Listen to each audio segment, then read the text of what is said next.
Bonjour, bienvenue dans cette vidéo dans laquelle je vous propose 3 super astuces pour soigner votre syndrome de la bandelette iliotibiale, appelé aussi syndrome de l'essuie-glace. On parle également de TFL, tenseur du fascia lata, et plus communément, on appelle ça une tendinite du genou. Alors, tout d'abord, je vous propose de commencer avec un peu d'anatomie pour que vous compreniez vraiment bien la suite. Donc, quand vous avez une tendinite du fascia lata, généralement ici, votre tendon du fascia lata est super enflammé. On le voit ici sur la petite image.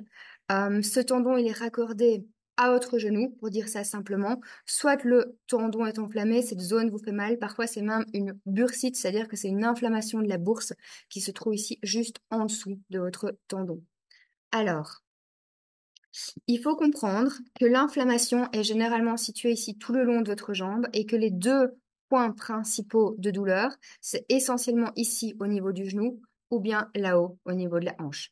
Ces deux points, parfois vous les ressentez très fort et parfois vous n'avez pas du tout mal là où il y a plutôt du jaune sur mon écran, mais ça ne veut pas dire que si on appuie à cet endroit-là, vous n'allez rien sentir, que du contraire.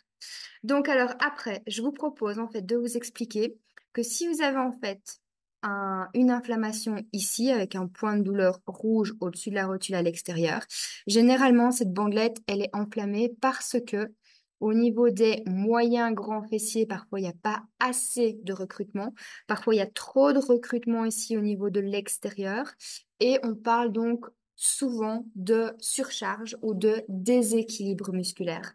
C'est souvent ça qui engendre ce genre de syndrome.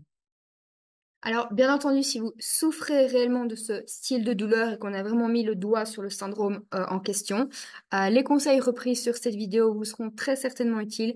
Je vous conseille, cela dit, de consulter un spécialiste, de faire tout ce qu'il faut pour être sûr que ce soit vraiment ce que vous avez. Mais parfois, malheureusement, vous n'avez pas l'accès à des experts de la santé et où parfois on vous envoie faire plein de choses qui sont pas vraiment utiles. Donc là, je vous propose vraiment une bonne expertise. Vous risquez pas de vous faire mal avec les exercices que je vais vous donner ici et avec les astuces et solutions que je vais vous donner. Tout simplement, si c'est efficace, vous le saurez très rapidement en testant 1 ou 2 fois les exercices. Donc, souvent, soit vous utilisez trop vos quadriceps, soit pour une raison X ou Y, la tension que vous mettez dans votre marche habituelle, dans votre sport ou quoi que ce soit, est plus sur l'extérieur de votre jambe. Ok, bref, vous utilisez plus certains muscles que d'autres. Donc, ce que je vais vous proposer ici comme astuce, ça va vraiment être un gros mix général entre stretching mais contrôlé, renforcement profond et du coup rééquilibrage au niveau de votre jambe pour que votre tenseur, votre bandelette soit beaucoup moins sujet à l'inflammation et que vous puissiez à nouveau retrouver plein de mobilité et améliorer vos perfs. Alors, je remets la petite vidéo ici. Donc, généralement, inflammation, frottement, éventuellement bursite, à voir. Donc, je vous conseille vraiment, c'est de pas attendre la dernière minute pour faire tout ce qui est repris sur cette vidéo. Ne laissez pas la douleur, je dirais, s'accumuler parce que vous pouvez vraiment je veux dire, trouver des solutions grâce au mouvement et ça va vous permettre de continuer votre sport plus longtemps, plus souvent, plus sereinement, plus en sécurité. Je suis du genre droit au but, donc là je vous ai vraiment bien montré les graphiques pour que vous compreniez bien par la suite où je veux cibler différentes parties musculaires, vos tendons, etc. Par rapport aux exercices qui vont suivre et aux astuces que je vais vous montrer. Cela dit, petite remarque vite fait bien fait, si vous n'avez pas encore pris conscience que la récup est vraiment hyper importante pour améliorer vos performances, pour vraiment éviter de vous blesser et vraiment avoir de meilleurs perfs longtemps. Franchement, je vous conseille réellement d'en tenir compte pour la suite de votre parcours sportif. Ça vous évitera réellement de vous blesser et du coup d'être à l'arrêt, parce que je pense que tout sportif déteste être à l'arrêt. Donc, c'est parti. Alors, première chose, et je vais en surprendre plus d'un, soulager, soigner et prévenir grâce au yoga. J'utilise le yoga depuis plus de 10 ans grâce à une amie qui me l'a fait découvrir plutôt pour être complète à la base. Et puis petit à petit, j'ai vraiment appris différentes techniques pour à nouveau faire de la prévention. Je trouve ça super bien. Je vais vous montrer ici plusieurs exercices. Vous pouvez les utiliser comme une méthodologie globale pour renforcer en profondeur, vous allez le voir, au niveau des fessiers, au niveau de votre posture, au niveau de la stabilité de votre bassin, et venir vraiment étirer, stretcher, assouplir au niveau des zones inflammatoires. Ça va vraiment vous permettre de désenflammer un maximum. Je vous montre ça tout de suite et je vous rejoins du coup sur le tapis. Let's go!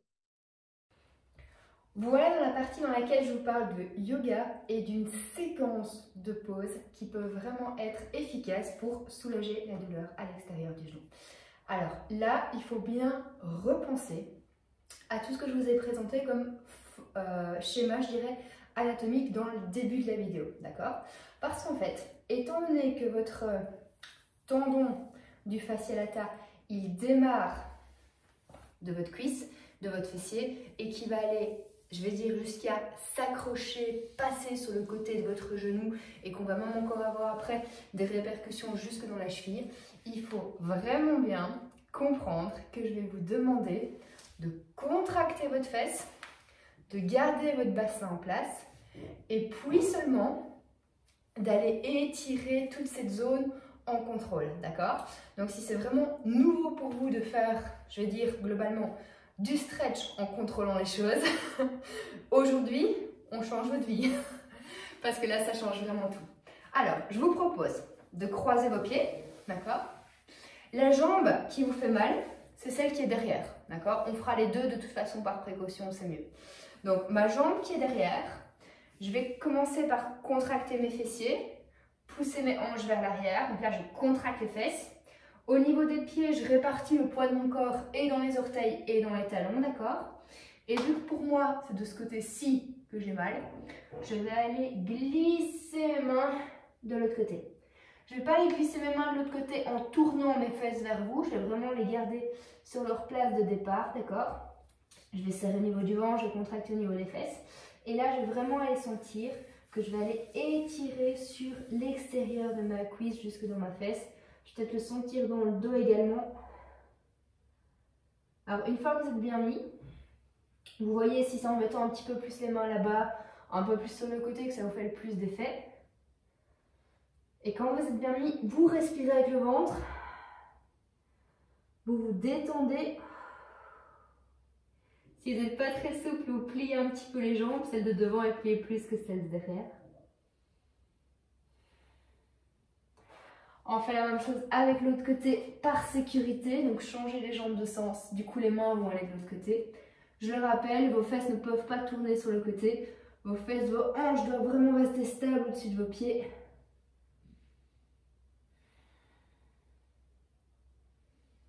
Une fois que vous êtes dans la pause, on lâche prise. C'est une des raisons pour lesquelles j'étais pas yoga à la base, mais je suis vraiment devenue avec le temps.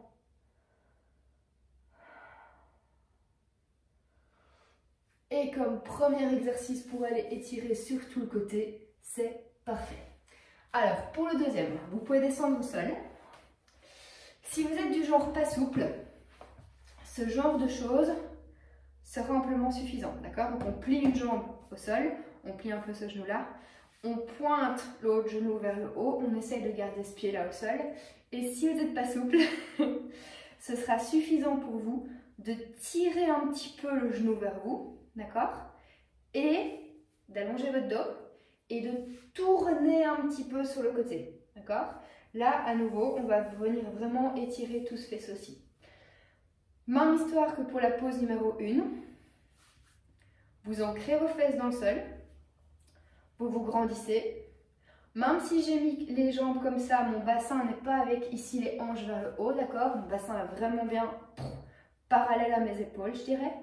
Et je tire vers moi. De nouveau important, quand vous êtes dans la pause, vous respirez bien.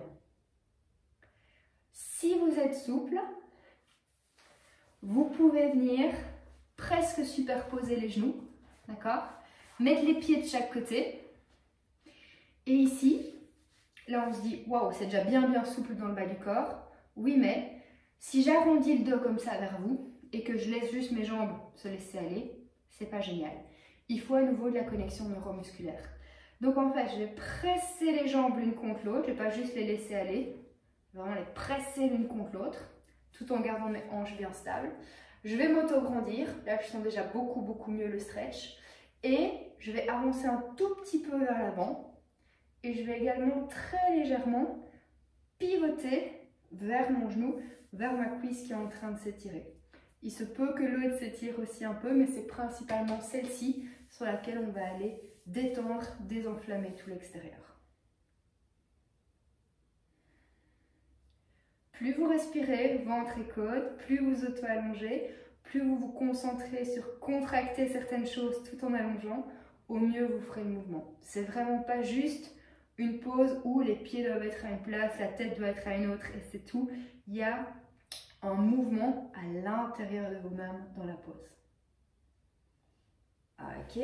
Alors bien entendu, ce que vous avez fait d'un côté, il faut le faire de l'autre. Donc si vous faites là maintenant avec moi, je vous remontre. Donc on tire le genou vers soi, on imbrique. Si cette pause-ci est vraiment très difficile pour vous, mettez un bloc, surélevez un petit peu vos fesses, vous allez voir ça va être plus facile. Alors pour ceux d'entre vous qui pourraient avoir un petit peu de ventre, je sais bien que les twists, etc. ça comprime. Donc raison de plus pour s'auto-allonger. Et bonne nouvelle, en plus de détendre votre tendon ici et de désenflammer un maximum, c'est très bon pour votre dos et c'est très bon pour la détox si vous twistez bien et que vous respirez un peu à travers vos obliques. Option numéro 2 de ce côté-ci, je vous la rappelle. Hop. Et donc, comme proposé tout à l'heure, cuisses ensemble, fessiers serrés bien stables, colonne allongée légèrement poussée vers l'avant et on peut, dans ce cas-ci, légèrement aller ici vers l'extérieur. Pour le syndrome que vous avez, faire ça, arrondir le dos et vouloir juste descendre la tête, ça n'a vraiment aucun sens parce que là, votre dos est arrondi. Et en fait, en allongeant, en mettant vos hanches vers le bas, vers l'arrière et votre tête à l'opposé, on crée vraiment plus de tension dans toute une chaîne musculaire, ce qui est beaucoup plus intéressant pour prévenir les blessures et pour guérir. Parfait. Ok, celui-là c'est bien. Le troisième est beaucoup plus simple, mais il vous demande aussi du contrôle. Alors, on allonge une jambe au sol, on positionne bien le bassin, on rentre le ventre, on relâche la tête. Le pied là, il va rester flex, d'accord? Cette jambe va rester dans l'axe, pas question de la tourner. L'autre jambe ici, on va la tendre. Je répète, si vous êtes pas souple, vous pouvez prendre une sangle ici, un élastique, une bande et aller chercher le pied autrement, sinon vous pouvez vous arrêter là. Et je vais vous demander de tirer le pied un peu vers la vidéo, comme je le fais actuellement. Je tire le pied vers vous, mais par contre, j'essaye vraiment que ma hanche et ma fesse restent au sol. Ça n'a pas de sens que j'aille jusque là et que je tourne tout mon corps vers vous. J'exagère, c'est vraiment pour que vous compreniez bien. Mon pied reste flex, mes hanches restent stables et je vais vraiment venir tirer ici vers l'extérieur. D'accord? Donc, au niveau du bassin, il ne peut pas, je monte de face, il ne peut pas déhancher vers le haut, il ne peut pas déhancher vers l'avant, d'accord? Vous devez vraiment rester super bien calé au niveau des hanches. Et donc, si vous n'avez pas d'élastique ou de bande, ben, tout simplement vous attrapez la cuisse ici et ce sera déjà super. Sur ce mouvement-ci perso, j'inspire et je me concentre sur le fait de stretcher de ma fesse jusque dans mon pied. Et quand j'expire, je contracte mon fessier, je ramène un petit peu ma hanche vers le sol et je serre le ventre de ce côté-ci. Ça me permet vraiment d'avoir un stretch agrandi et contrôlé. Ça va? Celui-là, on le fait de l'autre côté. Alors, autre chose, pas de sens à ce que votre fesse ici décolle. Okay.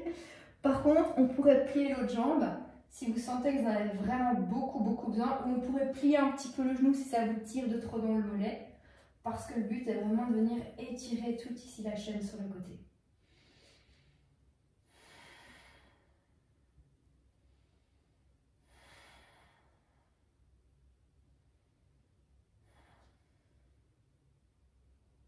Parfait. Alors, le suivant est plus spécial, mais perso, c'est un de mes préférés vraiment pour venir étirer fort sur les côtés. Position spéciale. je vous montre. J'allonge cette jambe-là. Je pose vraiment les orteils vers vous, mon pied sur le côté. L'autre pied est ici devant. Soit je reste sur ma main, soit je reste sur mon avant-bras. Pour qu'il n'y ait pas trop de poids sur mon poignet, je ne m'affale pas sur ma main, d'accord? Je contracte au niveau de mon ventre, je contracte au niveau de mon dos et je me relève. Si vous n'êtes pas assez bon en renfort, checkez le reste de ma chaîne. Alors, ici, je vais lever les fesses, d'accord? Et je vais venir étirer tout l'extérieur de ma jambe. Ça va vraiment, vraiment me faire du bien. C'est celui que je préfère. Donc, on pousse, on contracte les obliques très fort, on monte, on monte, on monte et on reste là-haut. Okay. Ce bras-ci, vous faites ce que vous voulez avec, mais par contre, vous ne mettez pas cette épaule-ci vers le sol. On reste bien face à moi. Normalement, si vous êtes bien monté et que vous tirez fort les hanches vers le haut, là, c'est vraiment à partir de votre fessier qui a une très bonne, un très bon stretch dans toute votre chaîne latérale. Vous voyez un peu comment mettre le pied ici. Perso, il reste presque sur le tapis pour moi. Et ça, j'adore. Et alors, je l'adore parce qu'en fait, je peux redescendre ici. Et quand je vais me laisser aller, entre guillemets, au niveau des hanches pour récupérer un petit peu, si je mets mon épaule ici bien loin de ma hanche et que je tire bien mon pied là-bas vers l'extérieur, je pense que vous avez compris le principe. Je suis en train d'étirer tout ce côté-là latéralement jusque dans mon épaule. Donc, je suis encore un peu plus loin que ce qu'on a fait. Et puis après, quand je remonte, hop, je viens vraiment étirer tout l'autre côté. Donc celui-là, je l'adore. Les autres exercices, vous pouviez les garder 30-45 secondes, à peu près 6 respirations. Celui-ci, vous pourriez monter et descendre à peu près 4 fois. Il se peut que les premières fois, ça bloque beaucoup. Il se peut que vous ne soyez pas assez renforcé dans l'épaule. Mais en tout cas, vous voyez où je veux en venir. Ok, on le fait de l'autre côté. Je vous laisse analyser. On est bon? Allez, go.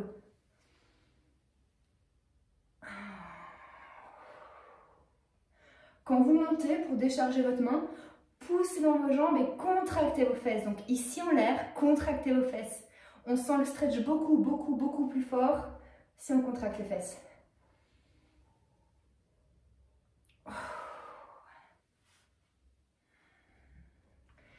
Là, vous êtes en train de vous dire, si vous n'aviez jamais fait de yoga avec moi avant, mais Marie, c'est pas du yoga ça. Si, c'est mon yoga. Super productif.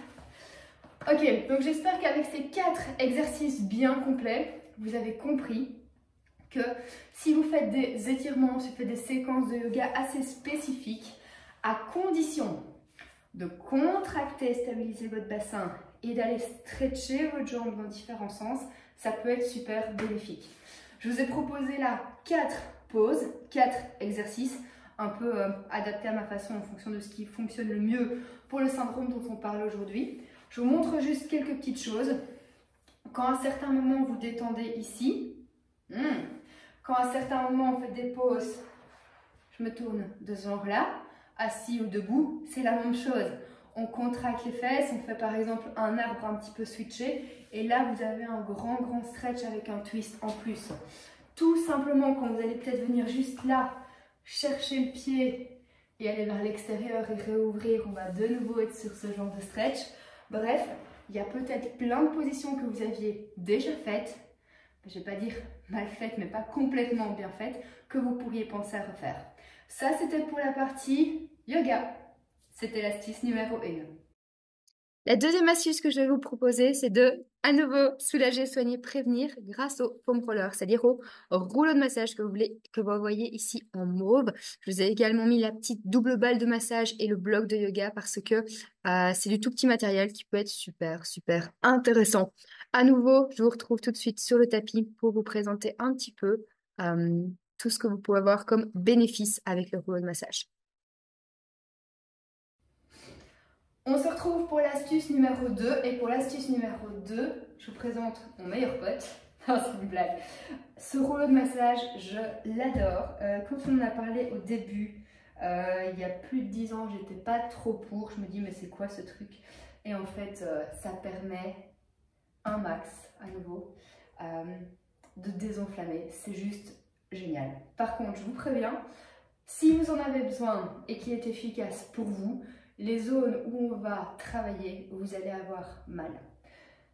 Donc, pas besoin de faire de grosses grimaces, Mais par contre, essayez de trouver un bon compromis pour, je dirais, absorber la douleur. C'est comme quand vous allez chez le kiné, qu'on vous fait un massage où vous sentez, ah oui, c'était là, c'est là qu'on va détendre. Mais si la personne appuie trop fort et que vous vous crispez, que vous faites une grimace, ça ne va pas. Si la personne appuie suffisamment, que c'est un peu douloureux sur le coup, mais que quand elle lâche, ça vous fait du bien, c'est bon. C'est la même chose avec ça, parce qu'on va accentuer sur vos fascias, on va venir les masser, les drainer, les désenflammer. On va appuyer sur des trigger points et tout ça, ça fonctionne à condition de ne pas y aller trop fort. Si vous avez trop de bleu après, si vous faites trop de grimaces, vous allez vous crisper et donc ça n'ira pas. Ok. Par contre, il ne faut pas non plus que vous ne sentiez rien du tout. Sinon, soit c'est que ce n'est pas du tout le matos adapté pour vous, soit c'est que vous ne mettez pas assez votre poids de corps dedans. Parce que je vous avais donné l'image du massage. Le massage, c'est la personne qui appuie sur vous. Ici, c'est le poids de corps que vous allez laisser rentrer, si je peux dire, dans le rouleau. Alors, on l'avait vu sur la première partie de la vidéo. Je vous avais montré anatomiquement parlant comment ça se passait. Il n'y a pas de sens d'aller mettre le rouleau juste sur la zone qui fait mal. Par contre, ça a beaucoup plus de sens de venir en fait mettre le rouleau sur le point le plus haut de votre tendon d'accroche et sur la base de l'autre côté qui sera plutôt votre cheville ou le côté de votre mollet. Et donc ça peut vous paraître bizarre, mais on ne va pas mettre le rouleau au niveau du genou, on va le mettre en amont et en aval. C'est parti. Alors, perso, cette partie-là, si ça va, mettez-la à l'endroit sur lequel on doit bosser, sinon utilisez celle-là. Perso, un rouleau comme ça, je trouve ça très cool pour pouvoir gérer. Alors, on met vraiment le haut de la zone sur le rouleau. Comment savoir si vous êtes au bon endroit? Vous sentez directement juste un tout petit peu en dessous de votre hanche, qui a un endroit un petit peu plus tendre, si je puis dire, et qui a un endroit qui fait un petit peu mal. Une fois que vous l'avez, vous le gardez.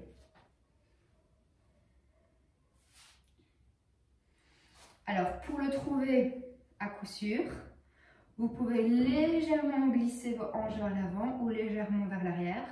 Et dans un premier temps, quand vous êtes assez parallèle comme pour une planche latérale, c'est que c'est bon. Si cette main-là vous fait trop mal, vous switchez sur l'avant-bras. Alors, une fois que vous avez le point haut, vous recheckez la vidéo et l'anatomie si jamais. Juste vous respirez.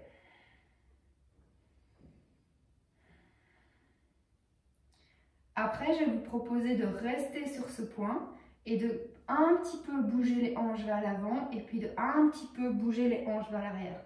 Donc celle-ci vient légèrement vers vous, puis elle repart un peu vers l'extérieur. Pas trop peu. Et on va juste faire 4 allers-retours et essayer de bien respirer.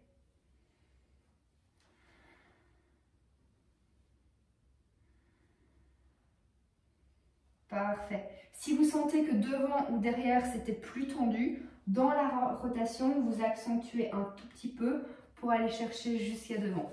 À nouveau, dans le début de la vidéo, vous voyez qu'au niveau tenseur sur l'avant, il y a une partie de muscle ici qui nous intéresse. Donc, n'hésitez pas à aller la chercher un peu vers l'avant.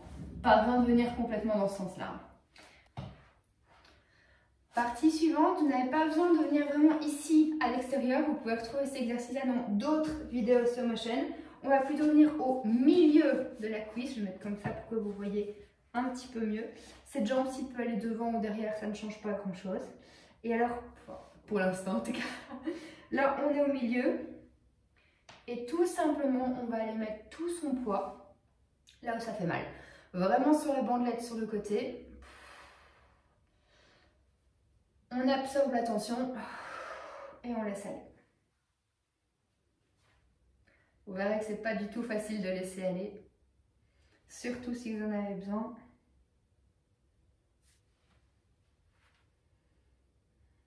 Alors ici, ce qu'on peut faire, c'est, là pour ça, je vais remettre mon pied devant, légèrement rouler jusqu'au-dessus du genou sans aller trop près. On reste vraiment sur le muscle.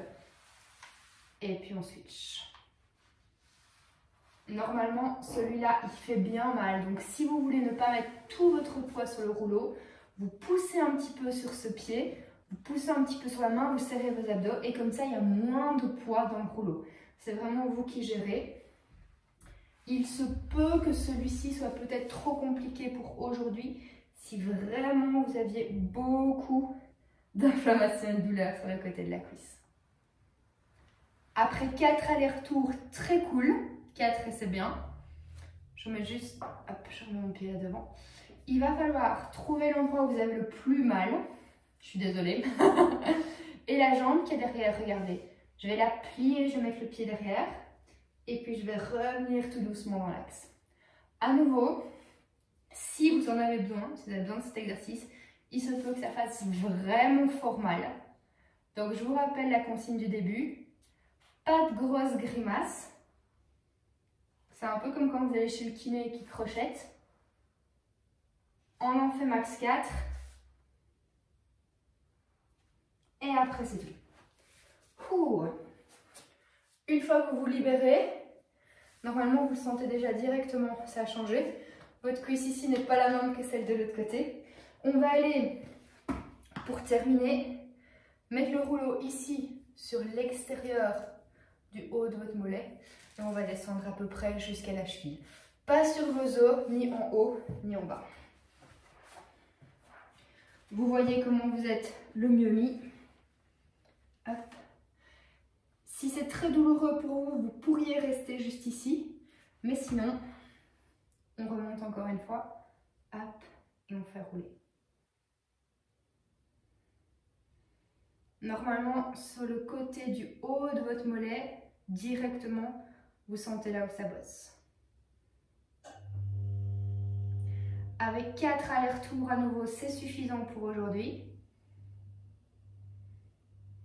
Et peut-être qu'on va un petit peu ici, jusque sur le côté de la cheville. Mais normalement, la zone la plus tendue, c'était vraiment ici. Ok ? Ce que vous avez fait d'un côté, il faudra le refaire de l'autre côté. Même si, imaginons que vous n'avez mal qu'il y a un genou à l'extérieur, franchement, prenez le temps de faire le travail des deux côtés parce que parfois c'est un peu bizarre. Votre corps, vous ressentez très très fort la douleur d'un côté, mais ça ne veut pas dire qu'il n'y a rien de l'autre côté. Ça va? Ça dépend. Si vous testez et qu'il y a une différence, n'hésitez pas à commenter cette vidéo, ça m'intéressera super fort. Donc, le rouleau, les deux côtés, hanches, juste en dessous de vos hanches, on démarre. Et juste en dessous de vos genoux, sur le côté de votre mollet, on accentue. Ça, c'était l'astuce numéro 2. Perso, je trouve que c'est celle qui aide le plus et c'est souvent celle qui convient et aux filles et aux garçons. Et alors, troisième astuce, là, ça va moins être une méthode toute faite ou des protocoles tout faits, mais je veux attirer votre attention sur le fait qu'un renforcement musculaire intelligent qui allie une méthode hybride fonctionnelle où on fusionne des exercices de renforcement, d'assouplissement qui au final sont anti-inflammatoires. J'irais presque même que c'est comme un exercice médicament. Ça va vraiment vous permettre d'avoir un équilibre musculaire qui sera super intéressant à avoir pour votre activité physique. Et de la manière dont je vais vous présenter ça, j'espère que vous allez vraiment bien comprendre que ce renfort musculaire, ce type d'approche, c'est quelque chose que vous pouvez intégrer dans vos entraînements au quotidien, d'accord? C'est-à-dire que c'est pas des exercices en plus. C'est tout simplement vous faire un petit peu attention dans votre choix d'exercice, essayer de bien fusionner certaines choses pour pouvoir avoir, tout simplement plus de résultats et éviter les blessures sans réellement vous ajouter du travail au niveau de la semaine. Allez, c'est parti pour la suite. Alors, astuce numéro 3, c'est beaucoup plus c'est propre à chacun d'entre vous. En fait, généralement, si vous surchargez l'extérieur, il y a une raison, d'accord? Donc, soit c'est dans votre technique, par exemple, de course, la manière dont vous recrutez vos muscles en général, et de là résulte un déséquilibre musculaire. Trop de choses fonctionnent par rapport à d'autres. Généralement, vous utilisez trop l'extérieur et pas assez l'intérieur. Ou vous utilisez trop vos quadriceps et pas assez vos ischios et vos fessiers. Donc, premier gros conseil, je dirais, c'est renforcer vos fessiers, renforcer vos ischios assurez-vous que votre jambe a vraiment un bon équilibre musculaire. Je peux vous balancer beaucoup d'informations à ce sujet-là, mais je pense que si vous faites une semaine en faisant un peu attention à comment vous mettez votre pied, qu'est-ce que vous ressentez le plus dans vos squats, dans vos fentes, dans votre sport, etc., vous saurez très très vite dire ce qui ne va pas. Je vous donne un exemple. Pour ma part, mon premier sport, c'était la natation. Et du coup, une fois que j'ai eu les deux pieds au sol et que j'ai pu faire de la course, du volley ou ce genre de choses, en gros, mes appuis étaient forts à l'extérieur. J'abîmais tout le temps mes baskets à l'extérieur et pas du tout à l'intérieur. J'étais très musclée ici à l'extérieur, mais pas à l'intérieur. C'est un peu flou-flou là. Vous voyez ce que je veux dire? Donc, par exemple, si c'est votre cas ou si vous vous retrouvez un petit peu dans ce que j'ai dit là, sur vos fentes, sur vos squats, il faudra faire attention à ne pas avoir des appuis trop extérieurs, pas trop intérieurs non plus, hein, c'est pas ce que j'ai voulu dire, mais plutôt équilibrés. Dans les fentes, parfois, on a tendance à oublier qu'ici, il faut contracter aussi. Si vous faites toujours aussi les mêmes exercices de muscu ou le même sport en endurance sans renfort spécifique, ça peut accentuer les choses. Si vous avez de petits mauvais placements, ben vous les répercutez tout le temps. Si vous intégrez de bons échauffements, par exemple, dans votre course, des éducatifs, c'est bien. Si vous faites du renforcement jambes sous tous les axes, donc par exemple avec des patineurs, des fentes latérales, des accentuations pour renforcer l'intérieur en plus, ce sera parfait. Si vous faites tout le temps la même chose et pas d'autre chose, vous comprenez que ça ne peut pas aller. En plus, pour tout ce qui est équilibre, ok, par exemple, pour revenir un peu sur le yoga, souvent, on voit des poses de l'arbre un peu comme ça. Si je fais une mauvaise pose de l'arbre, je vais avoir mes fesses qui vont aller là-bas. Donc là, vous voyez, mon bassin n'est pas du tout bien mis. Et je vais juste mettre le poids sur l'extérieur, mettre la tête un peu de l'autre côté et tenir. Tandis que, par exemple, pour cette pose-là, si je fais bien, je vais contracter ma fesse vers l'intérieur. Je vais accentuer l'intérieur de ma cuisse, pousser mon mollet là, dans mon pied. De l'autre côté, je pousse mon pied dans mon mollet et je serre mes deux fesses pour pousser le bassin vers vous. Et là, c'est parfait. Là, par exemple, ici, ce pied-là, ce genou-là, cette jambe-là, tout est bon et tout est dans l'axe. Ça, c'était sur un truc arrêt sur image, mais ça va être exactement la même chose pour d'autres choses. Et ça va par exemple être exactement la même chose pour faire des genoux, pour faire des talons-fesses et pour faire tous vos exercices de muscu. On peut aussi parler des baskets. Si vos baskets, vous n'avez qu'une seule paire et que genre c'est des super grosses, ça va pas. Parfois, il faut revenir sur une basket un peu plus neutre pour dire de travailler un peu plus dans le sol. Personnellement, j'aime pas et je suis pas faite pour les baskets minimalistes parce que je pèse trop lourd.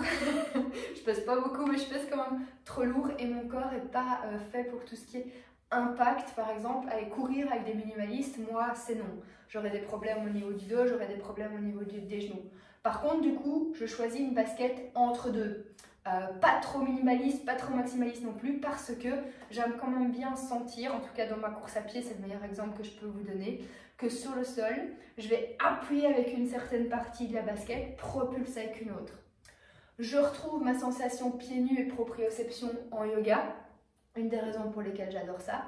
Et je fais énormément d'exercices sur une jambe, d'accord, avec une basket un petit peu plus plate que j'intègre dans mes entraînements de la semaine. Tout ça, ça me permet par exemple au niveau du pied d'avoir vraiment une bonne proprioception, de remettre mon genou dans l'axe. Un des exercices que j'adore, c'est tout ce qui est deadlift sur une jambe, ok. Ça, je les trouve vraiment bien. Pour ma part, mais bon, c'est moi, je l'ai fait avec un bossu, avec des poids en plus. Et ça me permet vraiment d'aller renforcer ma jambe en 3D. C'était votre astuce numéro 3, elle est beaucoup plus propre à vous, elle vous demande un petit peu de réflexion, mais je pense que ça va en tout cas susciter une bonne réflexion chez vous et que vous allez trouver une astuce numéro 3 vraiment individualisée à vous. J'espère que le contenu sur cette vidéo va vous aider réellement avec votre problématique. Je vous rappelle de consulter un professionnel de la santé si vous avez l'occasion, ok. Après, tout ce qui est repris sur cette vidéo, c'est plutôt de la prévention, c'est pas des gros jumps, c'est pas plein de vitesse, c'est pas plein d'explosivité, donc normalement, on ne peut pas se blesser avec cela. Si cette vidéo vous a été vraiment utile, n'hésitez pas à commenter. Je vous encourage aussi à vous abonner pour davantage de contenu de ce genre à l'avenir. Et si vraiment la chaîne dans son ensemble vous plaît, n'hésitez pas à la partager avec votre entourage. Ça me permettra de développer de plus en plus de choses. À la prochaine pour une autre vidéo de ce genre-là. Ciao!